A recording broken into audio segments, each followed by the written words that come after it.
I agree with that one. A couple others. We got a little Mississippi State, Arizona State, Vanderbilt, Virginia Tech, Ole Miss at Kentucky, or something that I might have overlooked scanning. DK, what stands out to you as something that's particularly intriguing that you want to dig in on? Another Big 12 game, Arizona State going to Mississippi State. I think this game is really, really interesting. The way it unfolded last year, Arizona State completely dominated in the run game last season. I think there was like 300 plus yards, and they held Mississippi State to about 50 last season.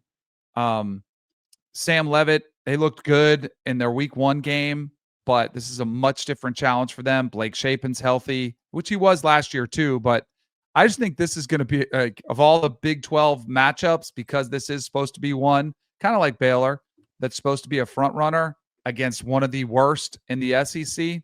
This one feels like a must-win for the Big 12 and for Arizona State. If they were complaining about where their positioning was last year, it's a big one. Listen, who'd Mississippi State play last week? They played Southern Miss. And yeah. I got to say, I don't think they're good, but they looked better against Southern Miss than anything I really recall seeing from them last year. So that's a good sign. The offense looked a little crisper.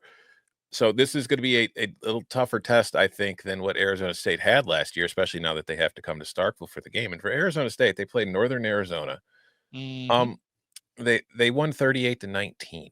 Now, I have not jumped into the all 22 for this one to break it down. I have no idea what Arizona State was doing defensively in this game. They might have just been in the same damn zone coverage the entire game, and Northern Arizona just kind of took advantage of it.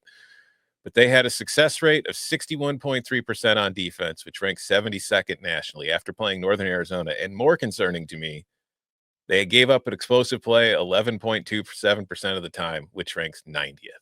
And a lot of that, they were very, very tough stopping them on the ground. Now, some of that I have to assume, just based on looking at it and what you see, was by design. They were like, all right, go ahead and run the ball. You're not going to be able to throw it on us, and we're just going to go home and beat you. But if there are concerns, like if there's any signal to the noise of what I'm seeing in the numbers for Arizona State's defense last week, that could be a game to keep an eye on, because you might be surprised by the result. Danny, you and I were both on Kanye Udo as a big replacement for Cam Scatterbu. 2 carries, 19 yards, 1 catch in this game. Leading rusher was Sam Leavitt in this game. 2 touchdowns on the ground, 94 rushing yards, 331. So 4 total touchdowns, a whole bunch of yards. Sam Leavitt hero ball against the FCS team. Well, it's the combo. It's Sam Leavitt, Jordan Tyson hero ball. Jordan Tyson, yeah, and that's where I think, because Kyson Brown was the leading back, and he was also the second leading receiver. Like, if you can take away Jordan Tyson and no other receiver steps up, which last year Cam Scatterbu was the second leading receiver for this team, like somebody else, and they were fine without him in the playoffs. I know they played good without him, and other guys stepped up, but I do think that Levy's defense, I think that'll be one of their priorities, is take away Jordan Tyson. Everybody else, you've got to do it. And Sam Leavitt, I didn't know he had that much speed. I mean, he looked fast on that 52-yard touchdown run that he had. But I think this is a tricky spot for Arizona State. Even Kenny Dillingham throughout camp, he's been kind of saying some stuff about his squad. He doesn't like the way they're practicing. He's been a little bit upset. I'm sure he's trying to light a spark on it. Everybody's been telling him how good they are all offseason. But I think this is a concerning spot for Arizona State. Yeah, to your point about Jordan Tyson, 17 targets. Yeah. I mean, in some of these games against FCS teams, we see the time, like you were talking about Illinois, we're trying to get as many people involved as possible. Why are you spamming your best player over and over and over again against Northern Arizona? Again, we could be proven wrong. It is very difficult to take something and feel good about using an FCS result and spinning it forward. After all, Oregon was 24-14 against Idaho and then went 13-0 and won the Big Ten.